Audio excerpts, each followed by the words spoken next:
welcome back to Sunny Live Chat. Thank you so much, guys, for tuning in. I'm here to update you of what's going to happen on Imbewu, the city, from the 22nd to the 26th of August 2022 on Monday. Poppy is the only one that picks up an unfamiliar smell in the house. It's so strong she vomits. Buhle want to sell Msamo to Zithulele.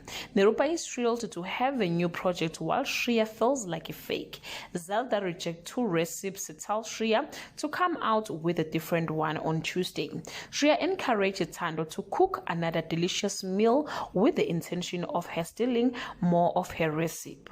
While the family deliberates on how to prevent a war, Sibongile returns later in the evening distraught and informed Mazulu and Zakithi that Zithulele has handed himself into the police on Wednesday. Nkuleko confronted Makhosazana for sending the incriminating video to Mzwandile.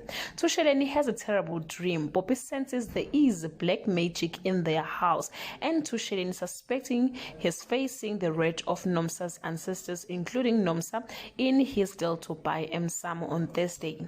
Zakithi tells the family about Zithulele's decision to plead guilty and his wish to speak to Mzwandile.